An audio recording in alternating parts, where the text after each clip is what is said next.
سلام البنات، اليوم غادي تشوفوا معايا وصفة القريوش. جبتها لكم بمقادير جد مضبوطة وناجح ويجي شبابل بزاف، يجي مقرمش وشارب العسل. الوغ نخليكم مع المقادير وطريقة التحضير. ان شاء الله الوصفة غادي تنال اعجابكم. ما تنسوش تكثروا لي من لايك، واللي ماهاش مشتركه ان شاء الله تنضمي للقناه تاعي. يلا هنا ما نطولش عليكم، خليكم على فيديو.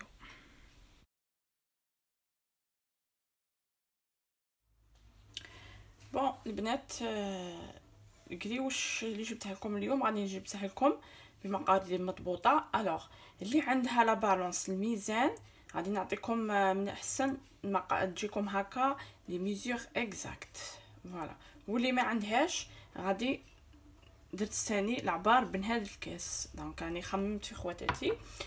الوغ هنا عندي 200 غرام تاع زبده ولا مارغارين. انا درت المارغارين بصح قلعوا لها هذاك الماء تاعها. هنا 200 غرام تاع مارغارين دايبه وتكون بارده البنات. دوك كي نبدا نخدم نعبر لكم. اللي ما عندهاش الميزان نعبر لكم بالكاس، تشوفوا شحال تدخلنا في هذا الكاس. الوغ جي 200 غرام دو بور فوندو. هنا عندي مغرف صغيره تاع ملح، une petite cuillère de sel.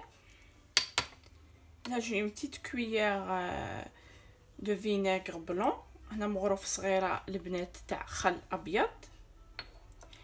un œuf، وحده بيضاء. Là j'ai 800 غرام de farine.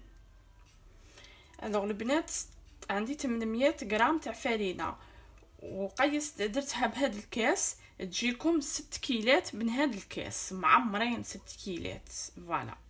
اللي ما عندهاش الميزان دير 6 كيلات من هذا الكاس تجي معمره. وهنا عندي واحد ان ساشي دو لوفر شيميك دو 11 غرام. هنا عندي واحد ساشي تاع خميره الحلويات، انا عندي هنا فيه 11 غرام. alors j'ai un mélange d'eau de fleur d'orange pour ramasser la pâte. هنا البنات عندي الماء وماء الزهر خلطتهم باش نجمعوا العجينه. شوفوا معايا لاباط اللي نتحصلوا عليها. راني ديجا دايره معكم القريوش اللي ما نديرش فيه بدون كما يقول لك بيض وخل، وناجح فريمون 100%. كما يقول لك درته معكم دو فوا، راه في القناه تاعي نخلي لكم ديجا لو لين في لا بار دانفو في صندوق الوصف. انا معتمده سورتو بزاف على اللي ما فيه لا بيض ولا خل، باسكو هذاك هو لا اروع وناجح. زعما ينجح لك بدون كما يقول لك في اول تجربه ينجح لك. الوغ دوك نبدو بسم الله. نحط لا فارين تاعي، ندير ان بوي هكا في الوسط كي الحفره. فوالا. الوغ هنا ندير لا لوفور تاعي خميره الحلويات. بسم الله ندير هكا لو تور. نزيد الملح.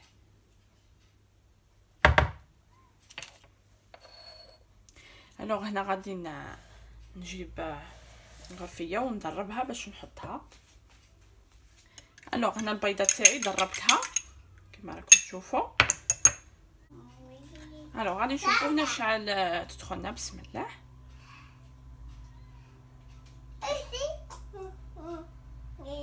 شوفوا كاس معمر. بسم الله. وهنا نزيد واحد شويه هذه اللي بقات. فوالا.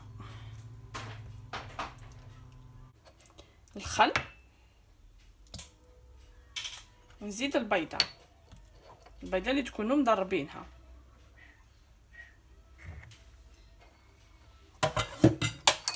الوغ هنا نبدو بسم الله.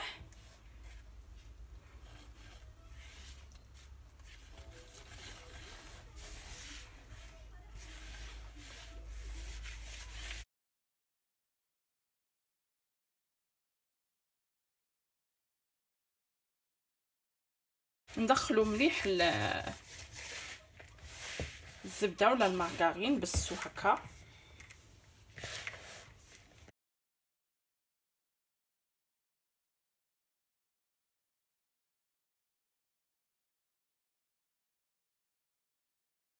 Donc نبداو نجمعوا العجينه. Je ramasse la pâte avec ce mélange. بسم الله.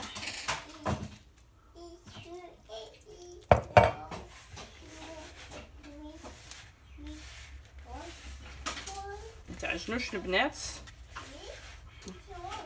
On ne pétrit pas la pâte, juste on ramasse comme ceci.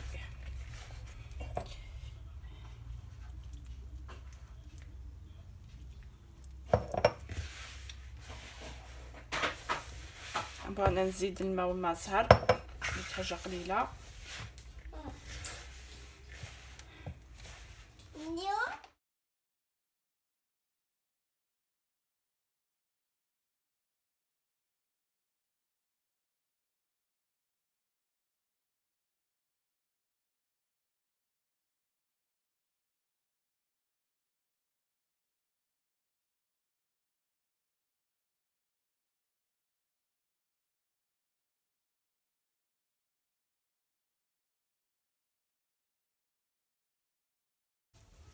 نسقموها شويه لاباط، ما نعجنوش، غير ما نخلوهاش هكا مدرجه. Voilà la pâte qu'on obtient. Molle, homogène et non élastique. D'accord. القوام تاع لاباط البنات نتحسوها تجي طريه، تجي ما شاء الله. شوفوا كيفاش راها. راني نقرب لكم هكا باش تشوفوا. الوغ هنا غادي نخلوها يفك لا بات. هنا البنات لازم نخلوها ترتاح على الاقل 4 سوايع. من الاحسن ديروها لافي، ديروها الليله من قبل، ولا تخلوها ترتاح على خاطرها. فك لا بات repose minimum 4 heures. Vous préparez votre pâte la veille et vous la travaillez le lendemain.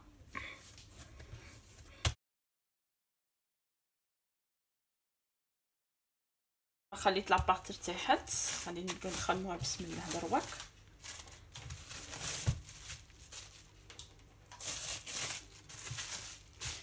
Alors je prends la moitié parce que ما نقدرش نخدمها كاع في رحبه.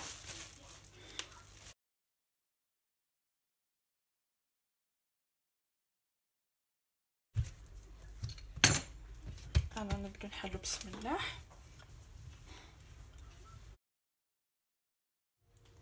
بون انا حليت لاباط. انا لا ميثود تاعي ندير كيما هكا، وابخي كل وحده كيفاه دير. الوغ انا هنا ندير هكا ونقسم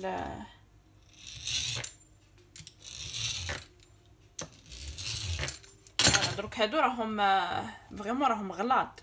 ابخي غادي مازال نخدمهم هاد نحطهم انا كيما هاك دو كوتي. بون غطيت هكا لاباط تاعي. الوغ جو برون لاباط بسم الله. ودرك انا نولي نعاود هادي نخدمها جوغ نرققها باش درك نخدم الكريوشه تاعي.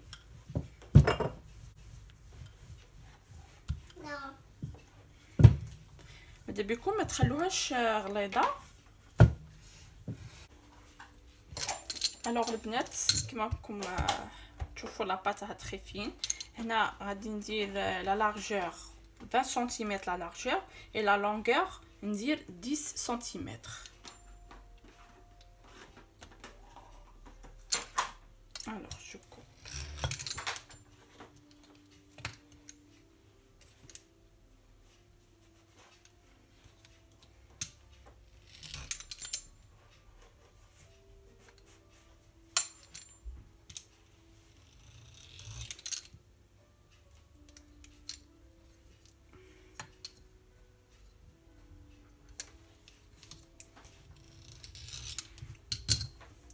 Alors, la largeur 10, pardon, la largeur 20 et la longueur 10. Alors, je fais donc 8, ندير 8 des bandelettes. بسم الله. واحدة.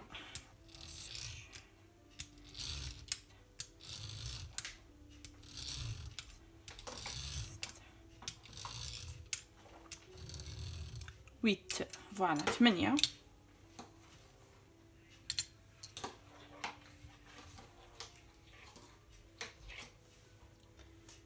Alors je plie la pâte هكا.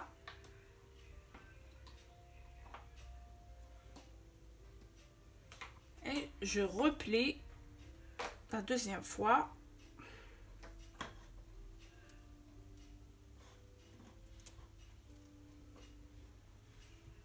Haka, je serre bien les extrémités. Haka nzayro.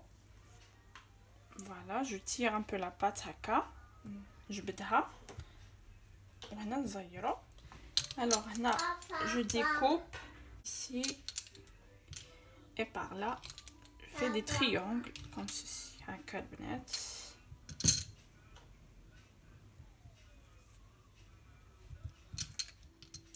Alors ندير لي دوا تاعي هكا بسم الله. هذه الاولى. Voilà. Après je fais l'inverse. هكا. Après ندير هكا. فوالا وهنا فوالا تعطيني الشكل تاع الورده كما راكم تشوفوا. هنا ندير ان بلون ديف باش لاباط ما تنحليش كي نقلوها. فوالا جو كول هكا بيان. فوالا هذا الشكل تاع الورده كي تنقلها تبان مليح. نخلو داك التخو.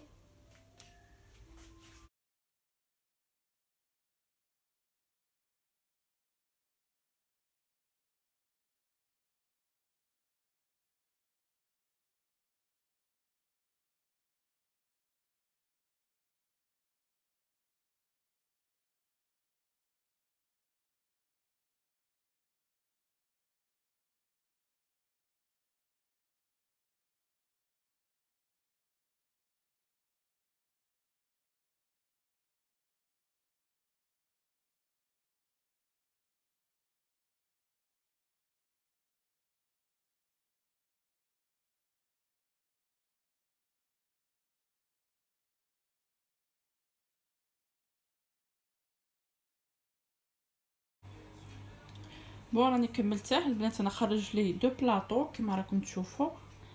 فوالا دونك درت شي حبات هكا تخبيله سامبل. يا با ميو كو تخبيله سامبل والله العظيم. ما فريمون هذه طيح الصحه. فريمون تدي ال برون بوكو طون. تدي الوقت بزاف. الوغ هنا راني نحمي البنات في الزيت.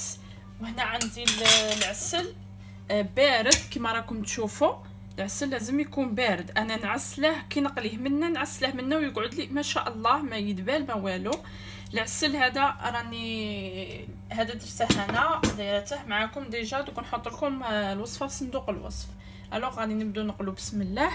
نبداو دائما بالحبه الاولى اللي خدمناها.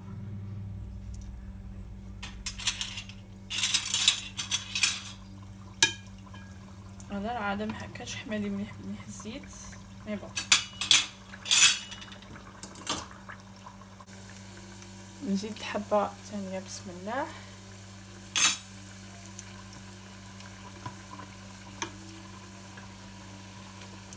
هنا ان كيردون نديرو هكا باش هذيك البولي عفوا لو تخو الوسطاني ينحل باش تجي لا فورم تاع الورده هكا.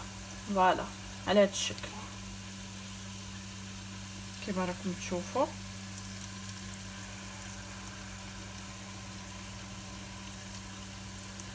وكيفاش يجي ما شاء الله.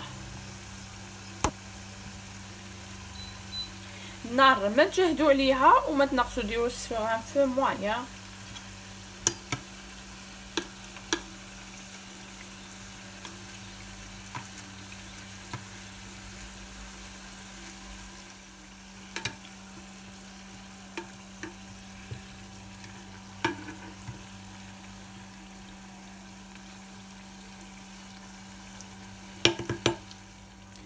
نزيد حبه بسم الله.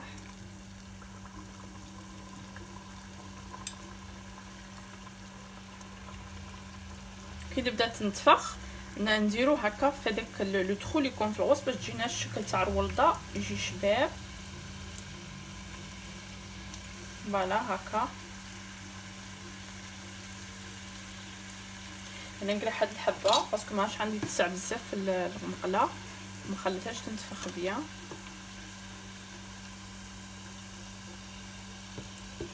فوالا نديرو هكا.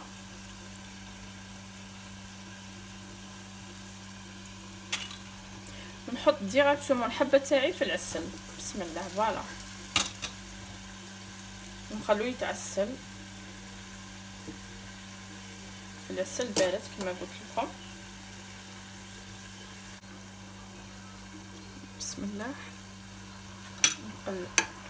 نقلب الحبه تاعي كي ياخذ اللون ذهبي.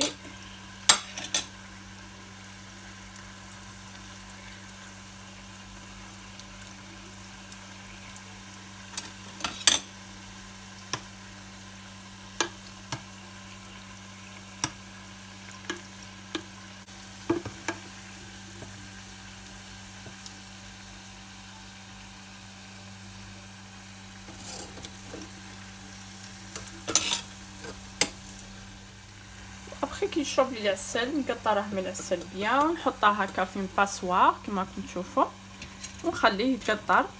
شي هو هذاك ليكسيدون. وعندي هنا جنجلان ندير له ديريكتومون جنجلان هكا.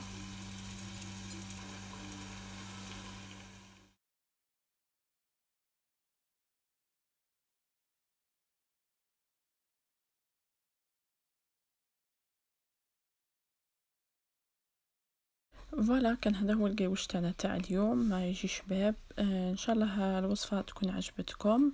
ما تبخلونيش بلي لايك والاشتراك. على بروشين. سلام.